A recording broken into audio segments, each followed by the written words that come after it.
And here we go.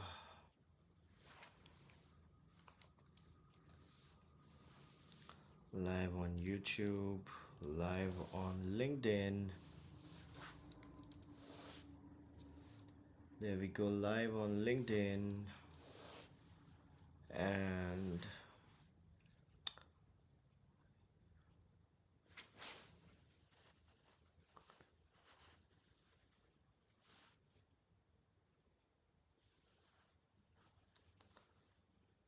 there we go. Sharing with people on WhatsApp. And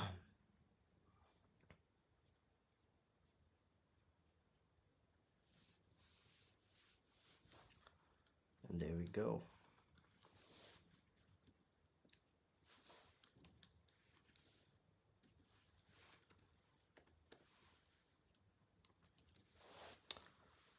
WhatsApp is done.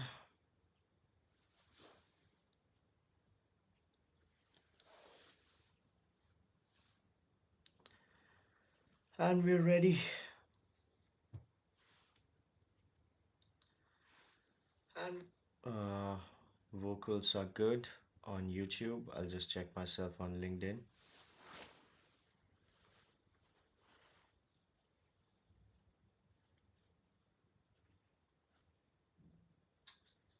Yeah, LinkedIn is great too. And so we shall begin. Right? The show that we deserve. The show that we deserve. Bum bum bum. Bum bum bum bum bum. Bum bum bum bum bum bum. Bum bum bum bum bum. Bum bum bum. Bum bum bum bum bum. Bum bum bum bum bum bum bum bum bum bum bum bum bum bum. Good morning, everybody. Welcome to Thinker's Frequency. We're having such a good time. This is the peak of human civilization. We're working so hard, doing such good work for ourselves, our parents, our kids, our siblings, our husbands, our wives, our friends, everybody. Well, not other people's husbands and wives, I hope. And just when better, well, they just did. Call it divine intervention, folks, but things just got a whole lot better. Now we have Thinker's Frequency, our daily mental workout, our daily dose of insights and analysis that don't lead to paralysis right before we punch in. So let's continue with our journey of reading between the lines, things that are especially interesting and important in the world of business and finance. Let's go! Oh, but before we go, you gotta follow a tradition, right? You know the tradition? You know the sweet and sacred tradition of the simultaneous sip. We'll all sip something together and it'll bring us good luck, as it always does, without fail, every day. And all you need for the simultaneous sip is a cup or mug, a glass, a tank, a chalice or stein, a canteen jug, a flask, or a vessel of any kind. Pour it with your favorite liquid. I like some hot water with black pepper in it. And here we go. Beautiful. Let's do it again. Sublime. You know what the simultaneous sip says, right? You know what it says? It says that you're not alone. It says that we are in this together, which is such a beautiful thing to say. With that out of the way, let's begin. Let us begin, folks. Beautiful, beautiful day to be alive. Except if you're in Delhi. Then it's gonna be a difficult day to be alive, right? Overwhelming pollution, extraordinary pollution. I mean, dystopian. You go out, take your car out, you travel, and you're like, what is this? This is straight out of a George Orwell book or something of that sort, right? It's unbelievable. Anyway, tectonic shift. GCC is hiring 4x faster than IT companies now. GCC's employment rate is looking at growing 18 to 27% year on year compared to 4.4 to 6 for IT companies. Together, they employ 2 million people now, the GCCs, up from 1.2 million in 2022. So almost double in 3 years, right? Creating about 3 lakh jobs annually, while IT services are only adding 25 to 40,000 jobs annually, right? The rate of job creation is extraordinary when it comes to the GCCs. You know what? I was talking to a VC a few months ago, and we were talking about a product, and our product has something to do with hiring, right? And that guy said that, but hiring isn't happening anymore, and hiring is down as a market, it's done. And you know what I said to him? I told him that it's easy to bullshit on a macro level, right? When you're looking at macros, it's easy to bullshit. It's difficult to actually look at a micro picture and arrive at an actually valuable insight. So I'll say it again. It's easy to bullshit on a macro, difficult to actually look at numbers from the ground and see what the reality is like. That's exactly what's happening when it comes to the hiring sector, right? Everybody said hiring is done, and people like that VC essentially said, but nobody's hiring anymore, and so on and so forth. But that was only for the IT sector, right? IT services as an industry lost its ability to hire people as it used to, because the whole business model got decoupled with adding more people on the payroll, right? But that doesn't mean that the sector itself or hiring as an activity itself went down, right?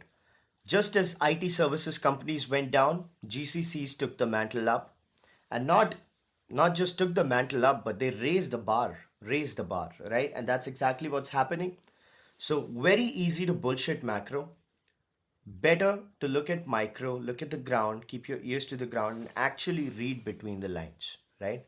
That is very important. Not many people are actually able to do that, because that requires some serious reading, some serious thinking, some, uh, I shouldn't say intelligence, but some curiosity. Definitely curiosity, right? It takes a lot of curiosity to actually find out something insightful. Other than that, it's just a fugazi kind of a model. Anyway, a step closer to IPO, Flipkart is going public, of course. Uh, NCLT OK's Flipkart's flip back from Singapore to India. It's going to merge all entities and so on and so forth. Flipkart was acquired by Walmart 77% at $16 billion. That roughly translates to a valuation of $21 billion for the company, right? Now it's going to be going public at something like a 38 or a $45 billion valuation. Flipkart, as I said, has always been a strategic asset. It has never been, a money making enterprise. It has always been a play which, firstly, its goal was to stop Amazon from making money, right? It wasn't about Flipkart making money. Flipkart never made money. Flipkart always bled money. It still bleeds money, about $1 billion a year, right? So its goal was to stop Amazon, right? That was Tiger Global, that was Flipkart essentially.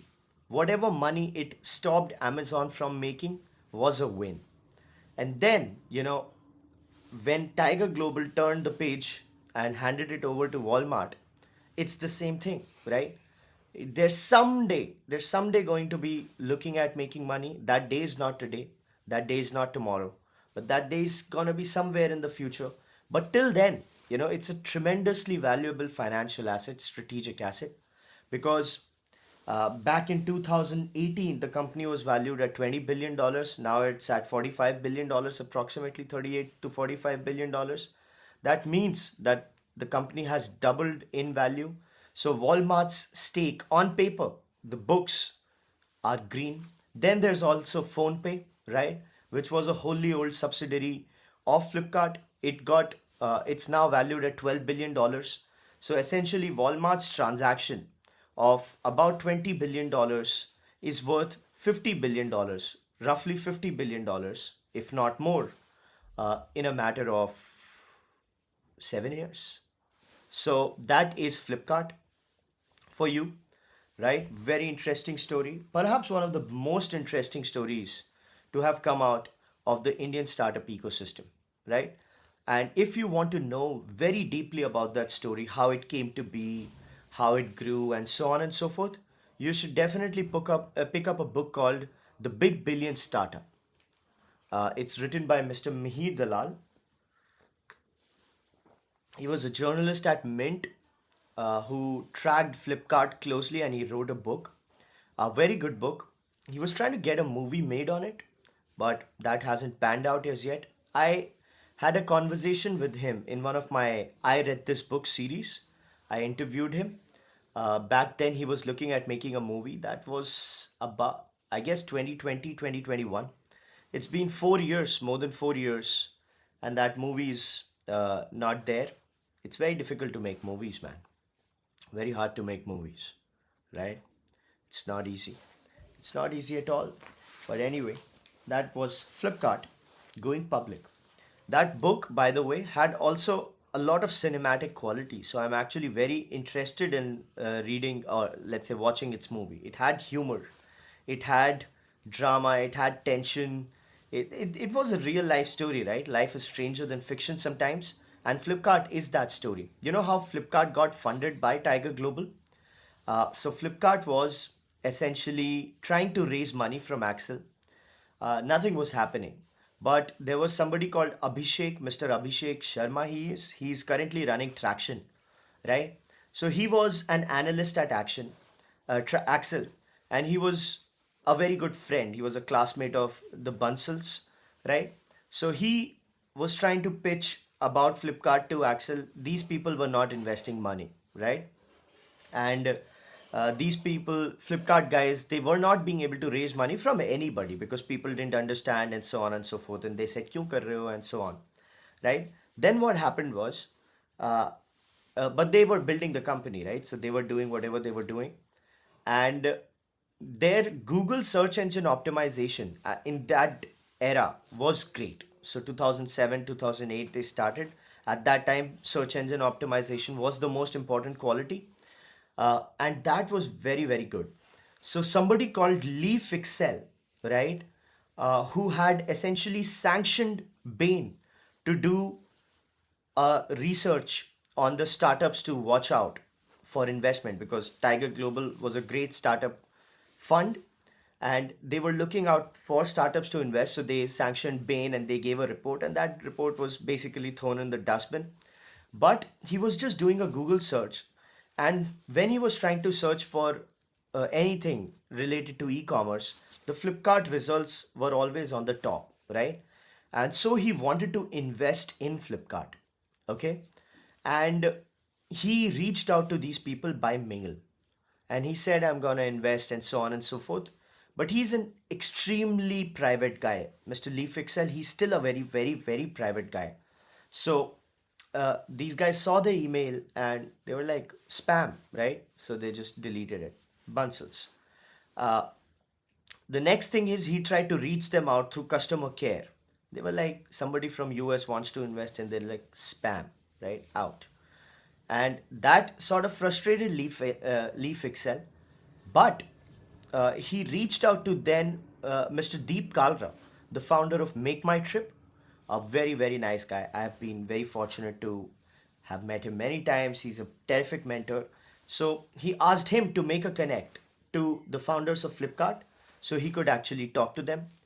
Deep Kalra, Mr. Deep Kalra sir, connected Lee Fixell to the Bunsels, and that's when Tiger Global uh, looked at investing the first money in Flipkart. And you know what? Flipkart from Axel Partners in India was looking at raising what, $2 million, right? At a $10 million valuation. That's what they were hoping for, and were not being able to do that. But Axel finally relented and they said, okay, $2 million at $10 million. Lee Fixell came around and he said, I'm going to put in $10 million. So obviously, if the company is valued at $10 million and he's putting in $10 million, that means he owns 100% of the company. That's obviously not possible. So what then happened was a renegotiation of the Axel Ventures stake as well. And that is how Flipkart ended up uh, gobbling up about $3 billion or maybe more, $4 billion in startup funding. The company never made money, but it really pitched the valuation game, and it was just an incredible story on how it finally got acquired by Walmart. Because if there was no Walmart, uh, Flipkart's story wouldn't have ended nicely, because sooner or later they would have gone out of money. Amazon wouldn't have never would have never gone out of money, and that would have been the end of Flipkart. But at the end of the day, right, Walmart came and saved Flipkart essentially, and that is, ladies and gentlemen, one of the most interesting stories of the Indian startup ecosystem. Flipkart, extraordinary, extraordinary. Right now they're gonna go public, and PhonePe is gonna go public separately. So PhonePe is also another story which is equally interesting. So PhonePe was a company started by Mr. Sameer Nigam, again somebody I've been very fortunate to interact with. Uh, he started PhonePe, got acquired by Flipkart 100% at not a very big valuation, but decent, very decent acquisition terms, right? He got acquired by Flipkart.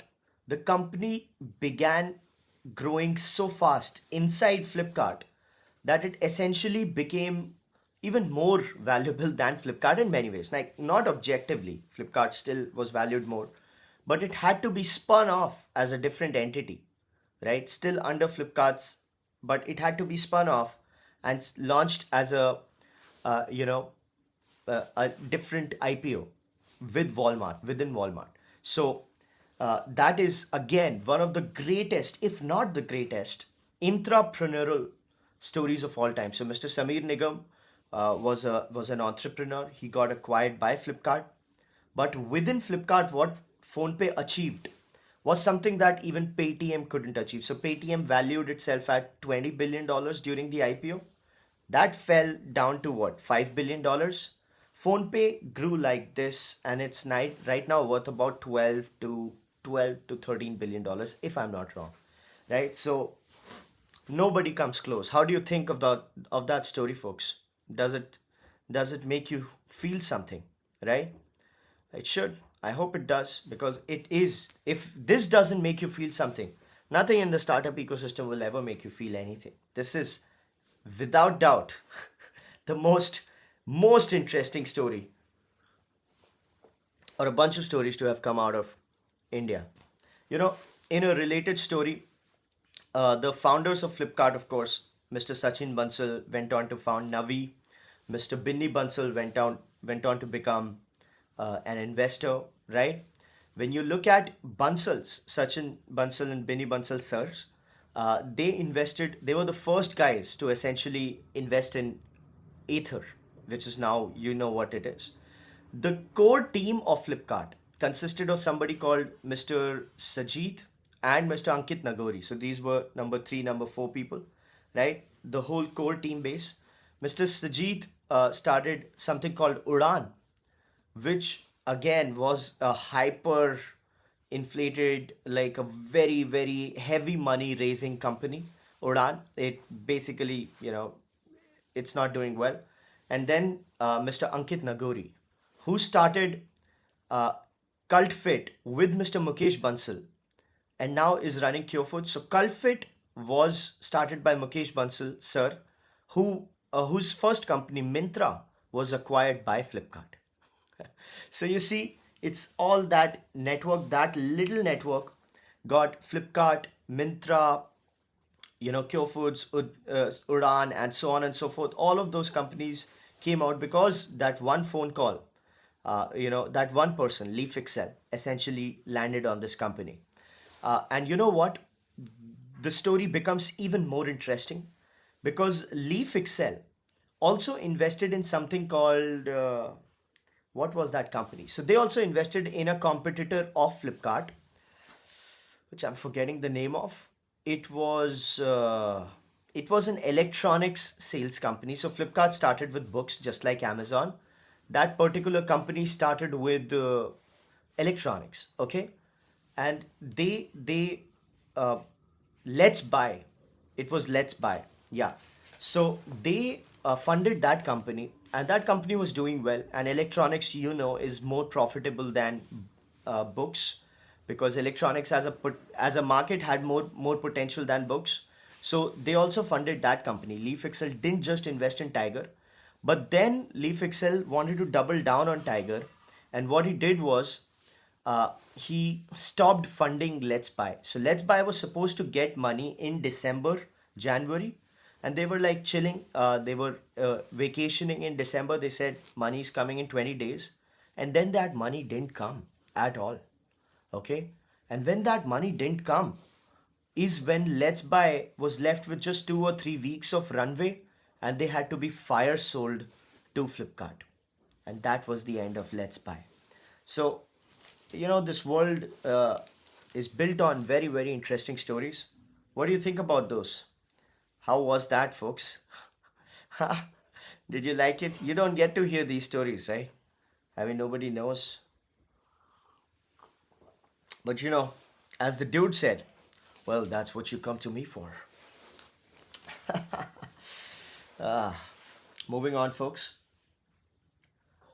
Moving on. November goods exports leap 19%, with over $38 billion shipments. Trade gap shrinks to 5-month low. Despite US tariffs, exports to US have only grown, right? That's what's happening. Key destination when it comes to these particular exports, November is 181, is Spain, China, Hong Kong, US, and UAE. I wonder what we are sending to Spain. That is very, very interesting. How is Spain getting so much of growth? So Spain is getting 181% of growth. So it's basically doubling. I wonder what we are sending to Spain. Even US has 22% of growth when it comes to exports, shipments, right? 1.88% fall in imports to $62 billion. Trade deficit at a low of $24 billion. So despite whatever we are doing when it comes to Make in India, despite whatever we are trying to do when it comes to exports, growth, and everything, we are still running a trade deficit, which is pretty big, right?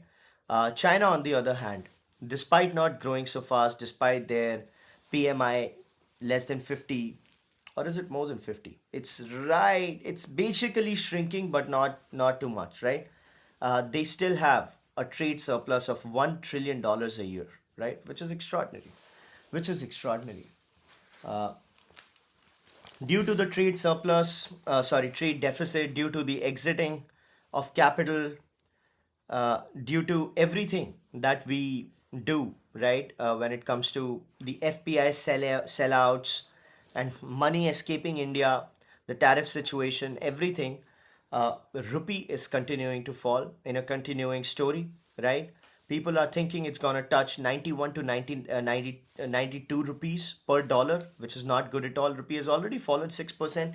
It's easily the worst performing, uh, currency of the country, of the emerging markets, which is not good news. RBI is not really stepping in for now. We've discussed why, but something will have to be done, because otherwise things will get really ugly. Mr. Mudit Jhalani says, Spain we send chemical products, textile garments, iron and steel, electrical machinery, and mineral fuels / refined petroleum. Thank you. Thank you. Thank you so much. We spend. I want to know how much we export to Spain. Let me search. India exports to Spain. You're right. You're right. Uh, India's exports to Spain was $4.7 billion. Not a lot of money, but substantial, right? Substantial. That is about the same amount of money, product that we export to Russia, by the way. Moving on.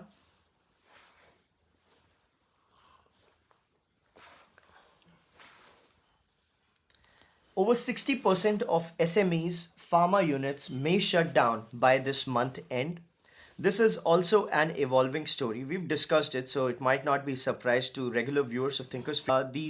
These many 60% of small and medium pharma units are gonna shut shop. Do you know why? Can you guess why? We've talked about this. We've talked about this. Till then, let me pour myself a hot water. It's really nice. It's really nice. Can you guess, folks?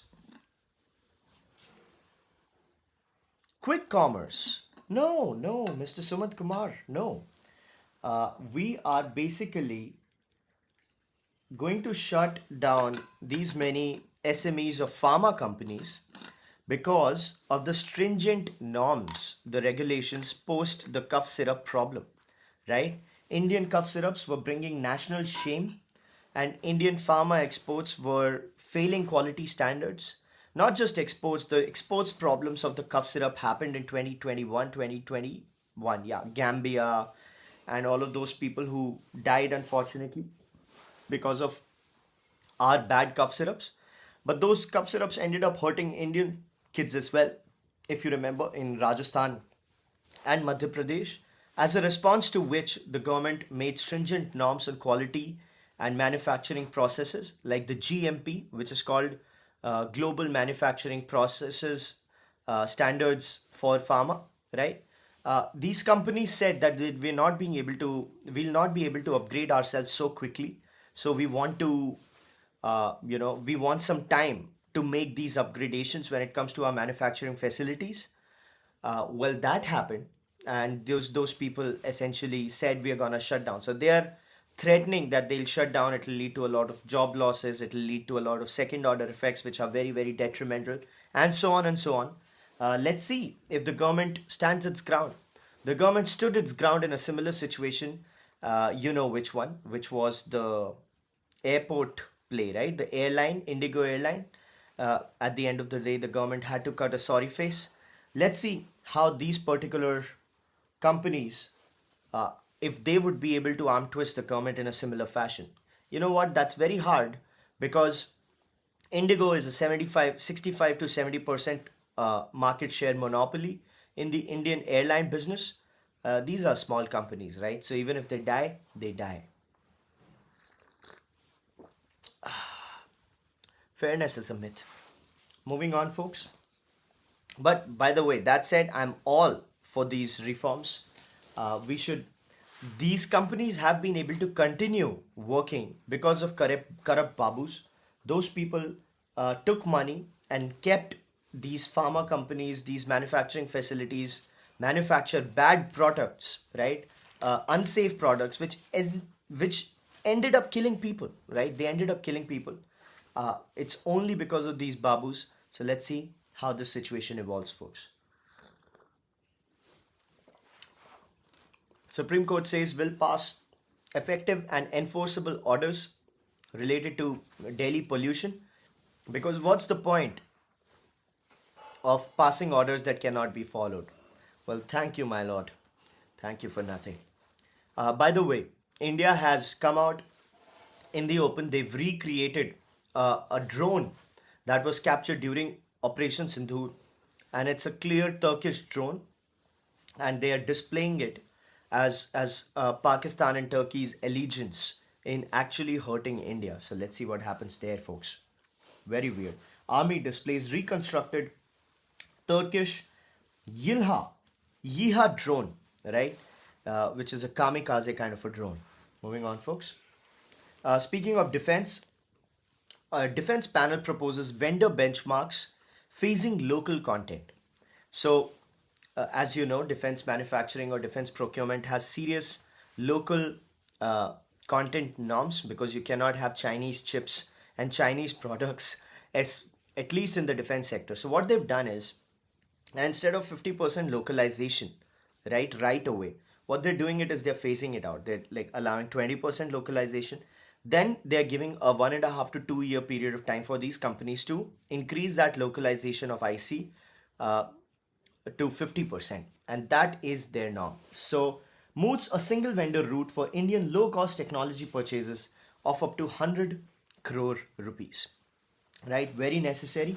parts made in India but processed abroad and re-imported may be counted as indigenous content, suggest panel. Why is this happening? Because we are so poor when it comes to actual manufacturing and R&D and innovation, especially of the core components, the chips. We are so behind that it's impossible for us to catch us, even if you just hand over money. So if you say like, here's 100 crores, do what you can do, right? There is no ecosystem. For that ecosystem to develop, demand and supply will have to be racing in an equal, you know, in an equal fashion. So what happens is when supply of money gets overwhelmed, right, and the demand doesn't exist, right, it's a problem. Or if the demand exists but supply doesn't exist, it's a problem. So right now it's the latter. Demand exists, but there is no supply, and that supply needs time to actually form itself, right? So that's what these people are trying to do. This is a job well done. As defense is the father, if shipbuilding is the mother of heavy engineering, defense is the father of heavy engineering.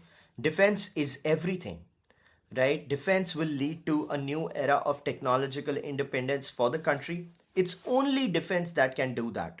Let me go forward and say it's only defense that can provide India the opportunity of being technologically self-reliant, right? For now, we are very, very behind. So let's see what happens there. Moving on, folks. We always talk about at Thinkers Frequency, we've been talking for about 193 days now, the beauty of second order effects. Okay? We've said that the world runs on second and third order effects. While the world people majorly just don't see beyond the first outcome, right? They can't do it, but the world actually runs on second order effects, right? So, what are the second order effects of data centers? I always wondered, what are the effects of data centers, right? How can data centers and the investments in data centers lead to opportunities of making money, let's say?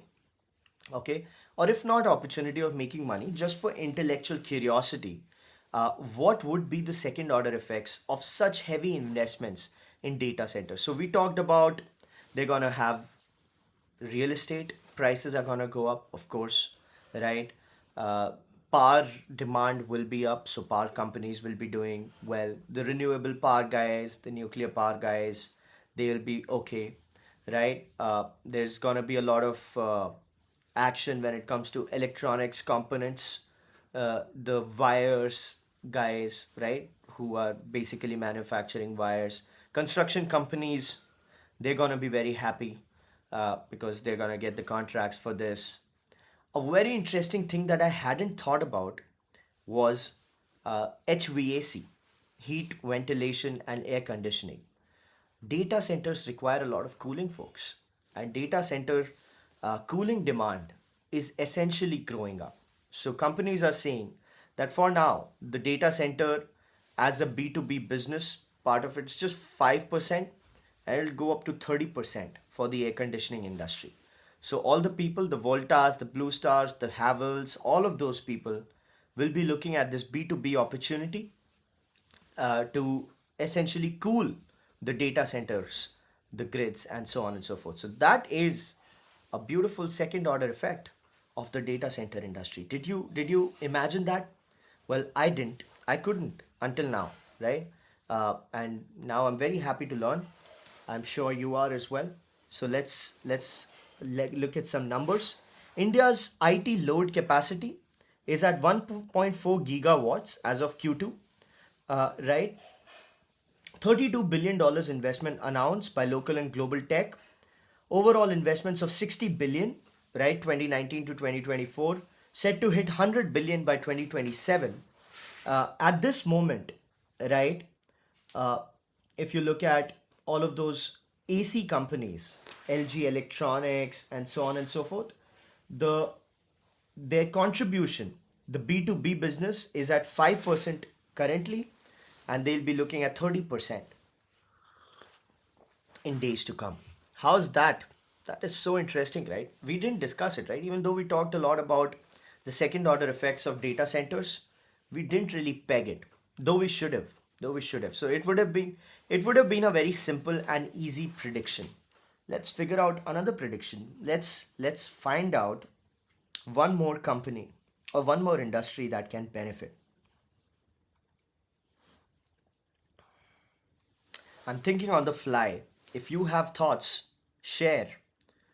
One more industry. So we figured out real estate, we figured out in EPC, engineering, procurement, construction companies, we figured out the wires guys, we figured out the HVAC guys now, we figured out power, we figured out right transformers and so on and so forth. That's all right.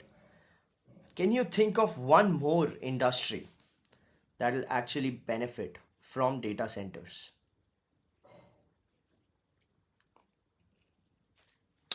What about logistics and transportation? Not really, right? Not really.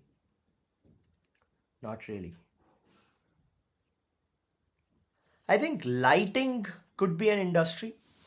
Lights as an industry could be the LED makers of the world, the Surya guys, the Havels again are big in lights, and so on. Pollution control. Pollution control, says Mr. Sumanth Kumar. Oh yes, you mean the finer gradient air quality monitoring and so on and so forth, right? So those people get the best settings for that data center to not get corroded and so on and so forth. Yes, that's a good pick, Mr. Sumanth Kumar. Good pick, absolutely. So companies something like CleanCo, which recently uh, uh, you know went public. It didn't get a good IPO, by the way, but that company definitely, right? So was it what was it name? What was its name? CleanCo was it? It was some company which imported a lot of material from China, but that company is gonna benefit a lot, right? So that is gonna be the second order effect. The air monitoring system. China steps up price war checks. Mr. Suman Kumar says Teneco. Yeah, so thank you. Thank you. China steps up price war checks as cars keep getting cheaper. Measures aimed at preventing companies for pricing cars below the cost of production. China is having a negative gross margin moment when it comes to the car sales business, right? The car market is becoming a rat race. Some brands have used economies of scale in their capacity to gain advantage in the market at this stage, exacerbating the price war. China wants to step in. Average car transaction prices have fallen, with BYD slipping from 1,16,200 yuan to 1,08,000 yuan. And that's not on the back of some policy reforms.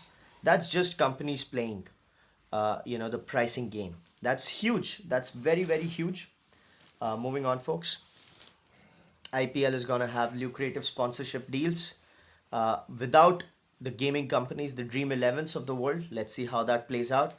Speaking of cars, folks, Mahindra and Mahindra is selling half of all the diesel cars sold in India.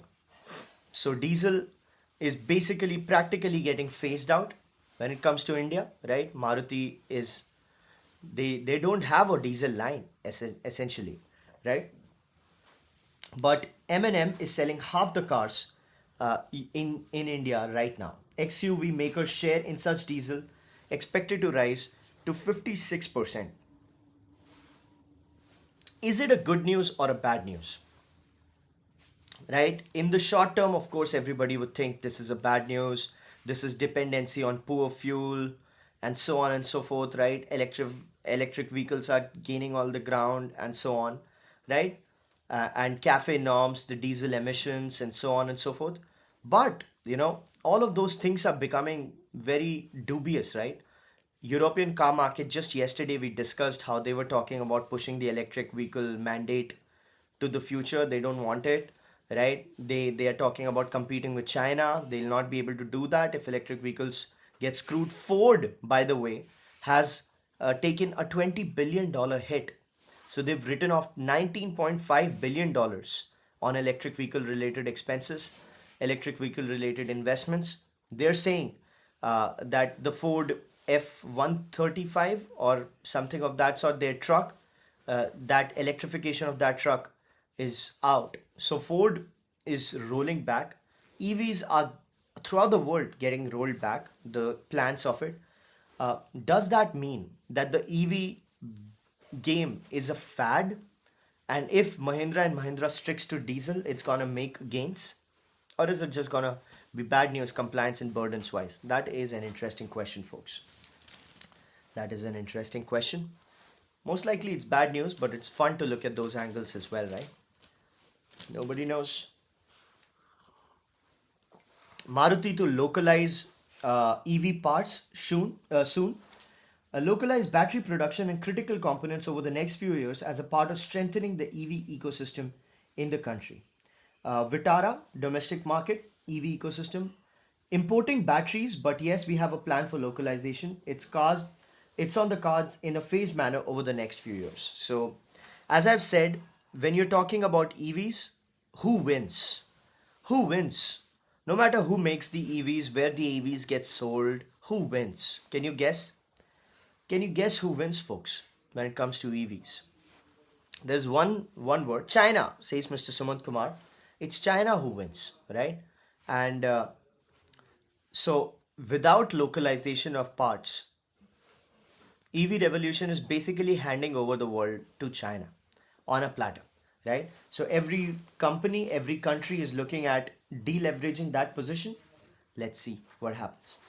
Cloud is the limit for Hyderabad's office market now. Hyderabad's office market is really clicking it, right? Developers and consultants expect a renewed focus on prime micro markets in the city.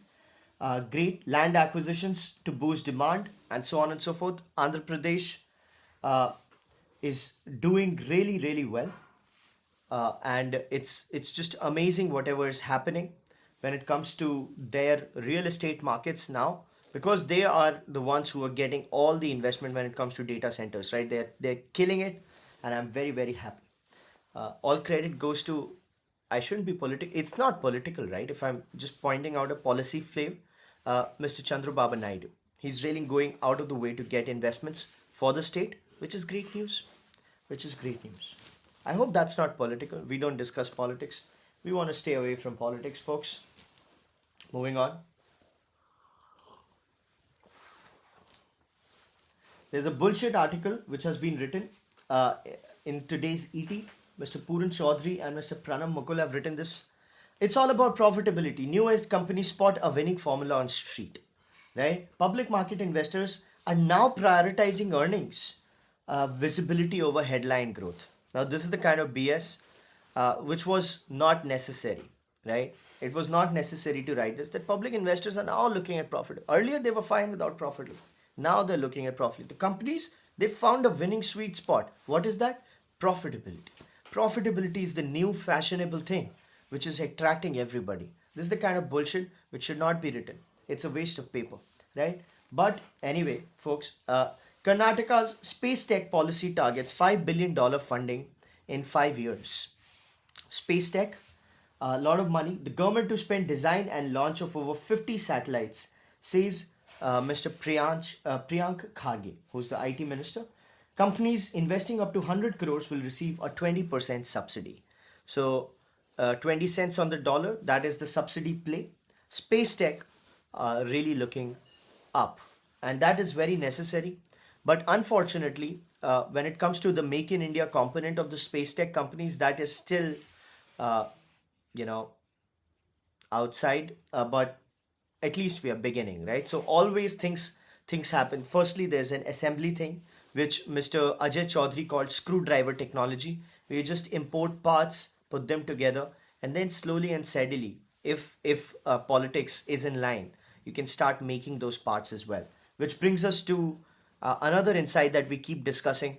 It's that all business outcomes are the result of political will. If the political will supports whatever it supports, the companies will flourish, the companies will get nurtured, the companies will get founded based on political wins.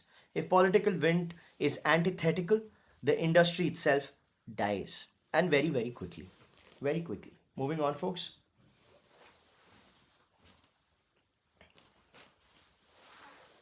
Mid-cap tech companies pip large cap peers, score the max in H1, which is what we've been talking about. The IT services companies, right? Always, the big companies are always, they have the most to lose when the market goes down. And mid-cap, the small cap companies, they gain. But overall, the market dies and everybody dies. But the big players have the most to lose. Viewers of Thinkers Frequency already know the analogy which I learned from Mr. Subrata Bakchi, who's one of the founders, co-founders of Mindtree. He's written a lot of books, Elephant Catchers, High Performance Entrepreneur, Sell, Go Kiss the World. Very, very good books. He's a very good writer. He used to write a lot of books. I don't know what he's doing now, but he's a very, very prominent writer and from Odisha. He worked with the government as well. But he said that if you look at a mandi, right, if the is bad, the pottery guy won't get affected. If you go inside the small shop, won't get affected. Even if you go inside this slightly big shop, they feed the heat, but not as much. It's the biggest guy at the end who's moving trucks. He feels the heat, the maximum, right? And that's exactly what's happening with the IT sector. They're feeling the heat, the big ones. That's why they're looking at pivoting. Moving on, folks.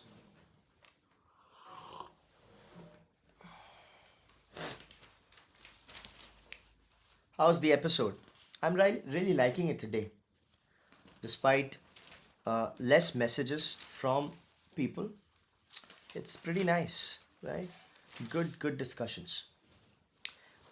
Speaking of good discussions, folks, China, Mr. President Xi Jinping, he has said that inflated GDP numbers are reckless projects, are very bad for the economy. That's not good at all, because a lot of people have complained that Chinese numbers are not trustworthy. These people juggle numbers. They have a lot of trust issues when it comes to Chinese numbers, right? Everybody, the rest of the world. To allay those concerns in a way, Xi's blunt remarks reflect concern over inflated data, wasteful investment, and rising local debt, curbing Beijing's stimulus options. So that's what's happening.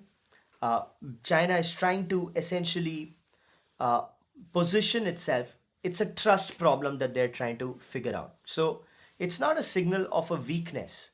It's basically they're saying that we are very happy to sort of put it out that we want to solve your trust issue, because after whatever happened to the tech stocks and Chinese economy was looking as at like a very opaque black box, and people had framed it in a way that they said China is a bad place for business. So that was the frame, right? China is a bad place for business, and one of those things was because of the data uh, essentially a Pandora's box, right?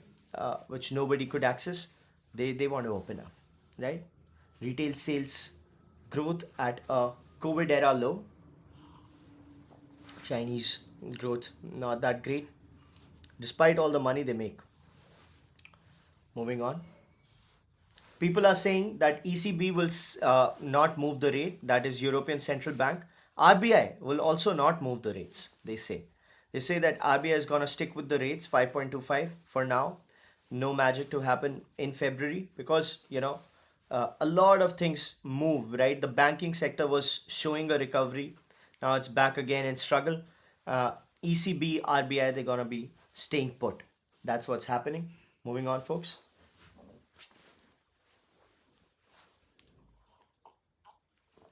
A very tragic thing happened in a global affair. I should have paid the condolences in the beginning. I'm sorry. Mr. Rob Reiner, who was a very big director in the US, right? He got killed by his own son. So his son basically killed him and his wife. He was troubled, of course, and Mr. Rob Reiner is no more. Mr. Rob Reiner made very good movies. One of them, the biggest movie of his career, I think, was When Harry Met Sally. That was a pretty good movie, right? Meg Ryan was a sensation in that movie. So condolences. I'll just tell you his filmography. One second. So he's directed a lot of movies. A Few Good Men was also a very, very terrific movie. Tom Cruise, Jack Nicholson, a great movie. If you have watched Indian movie called Shaurya with Mr. Rahul Bose and K.K. Menon, that was a remake of Few Good Men. It was essentially like a scene by scene remake, right? Apart from that, he also made Ghosts of Mississippi. That was a nice movie. Few Good Men, Where Harry Met Sally. The Bucket List. Oh my God, The Bucket List he directed and produced as well, which was a beautiful film. The Bucket List was Morgan Freeman and Anthony Hopkins. No, it was Jack Nick. It was two Morgan Freeman and Anthony Hopkins. Let me check the bucket list. Yeah, sorry, Jack Nicholson and Morgan Freeman, not Anthony Hopkins. Jack Nicholson and Anthony Hopkins, one of the most beautiful movies of all time. Very, very good movie. So, rest in peace. So sad, right? Let's move on, folks. It feels weird to say let's move on after that, but uh, he lived a good life. Did so great work. Moving on, Sagar Mala Finance to start lending soon, says the MD. NBFC to initially focus on projects with state or central government backing and partnerships.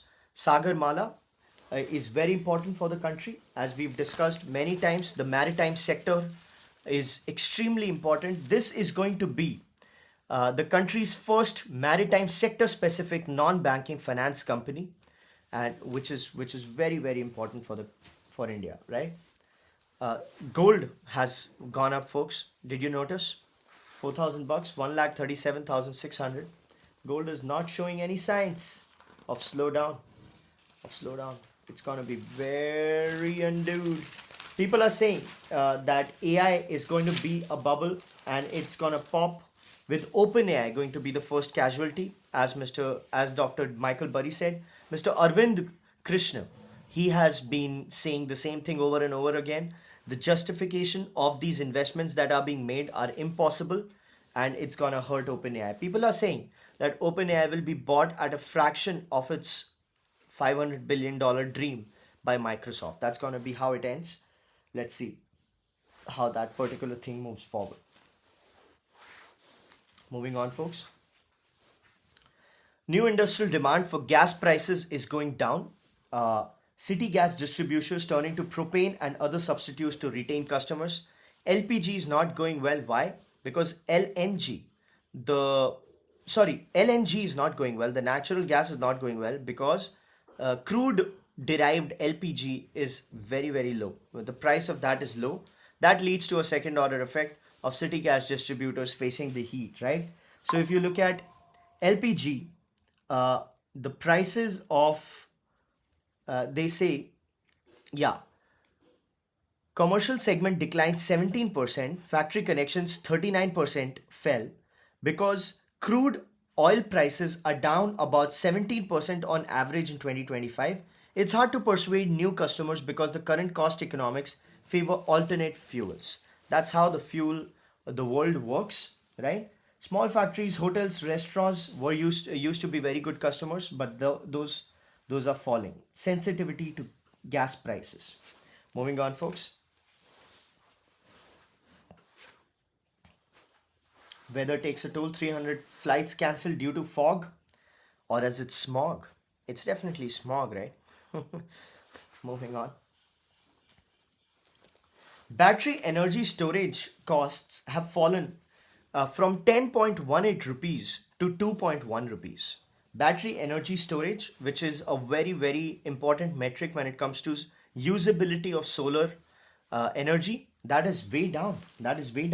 So if you look at 2022, right, it was 10.18, it is now 2.1. The cost of BESS, that is battery energy storage system, is reduced to about 2.1 rupees per kilowatt hour without viability gap funding. So viability gap funding is the stopgap money that you've got to inject in order to make the price viable and competitive with the rest of the things.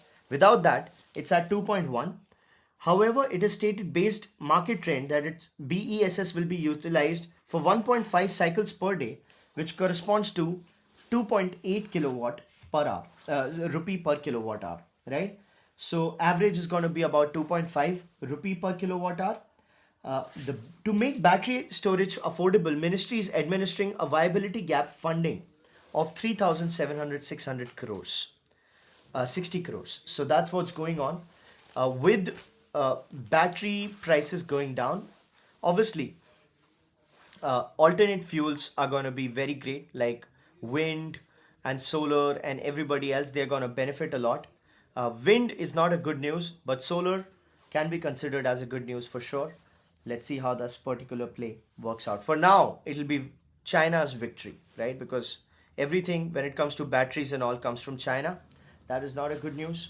Moving on, folks. Hospital chains will have IPOs soon, 20,000 crore rupees. So all that private equity action that we saw in the last 6 months, 6 months in a year and a half, that's all gonna go to the public markets in the next couple of years. $20,000 crore rupees. Hospital chains, healthy dose of funds. Moving on, folks.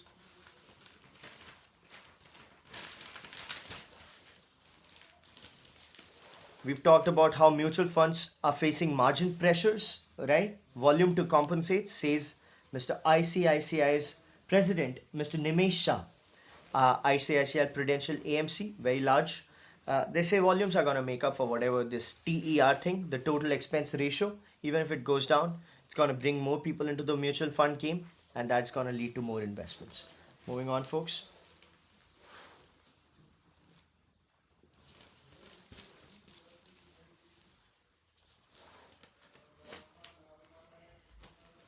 Good numbers. November wholesale prices remain in deflation zone for second month. Unemployment rate falls to 4.7 in November, lowest since April. Retail inflation may rise to 1.5, still under limits. India's macros really looking good. And while India's macros are looking good, India and US trade deal is said to be in the final lap. Right? What does that mean? That means nothing. That means nothing. It's not, the deal is not done until you have signed the line that is dotted, right? That is the golden rule, and that's exactly what's happening when it comes to India. Moving on. We've talked a lot about AI. We always do. Right? Oracle is in big trouble, by the way. Did you see the stock? It went to the toilet. Really went to the toilet. Lastly, folks, Mr. Woody Allen is in news again. People have come out with his pictures with Jeffrey Epstein's meetings. And he said that it was always fun to go to those meetings because Nobel laureates, scientists, magicians, entrepreneurs, philanthropists, all of them, they used to be there, right? And it was just good company, good conversations that used to happen. At one event, Mr. David Blaine, a magician, comes and he writes, who once showed up swallowing live goldfish and then regurgitating them. So Mr. Woody Allen, not losing any humor, he says he's not embarrassed about meeting Epstein at all because even though he had a troubled past, he was trying to make up for it with his philanthropic endeavors.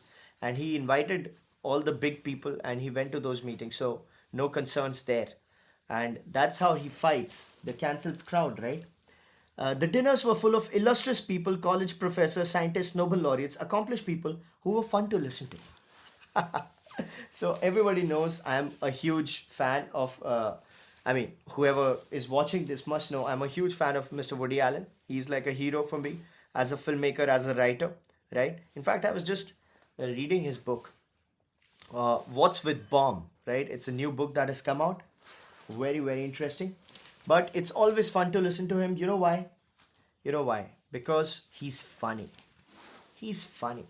Mr. Woody Allen is so funny that nobody can be as funny as he is. He's like, if you read his book, his autobiography, which is The Apropos of Nothing, great book. And it's such a good book that it's like a laugh guaranteed at every 40 seconds, which is huge, right? Which is awesome, which is a superpower. I wish I could do it. I wish I could make people laugh, right? Like whenever I want. That's like a superpower, right? Just imagine being in a room with a guy who can make you laugh at will. How great is that, right? For now, if I have to make people laugh, I literally have to fall off the stairs. That's the best I can do, right? But sense of humor is a skill which I'd be willing to learn. And with that, we come to the end of the 193rd episode of Thinker's Frequency, folks.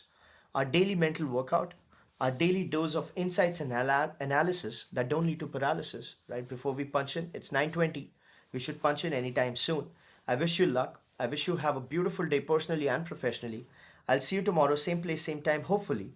Uh, Last few episodes of Thinker's Frequency, we will stop the show at 201 episodes. We are at 193. That means we have about, well, I'm not a mathematician, but about eight shows to go. Let's find out, right? Uh, See you, folks. It's lovely talking. Mr. Sumar, Mr. Mudit Jalani, and everybody else who joined. It was really lovely talking. Please take care. Bye bye.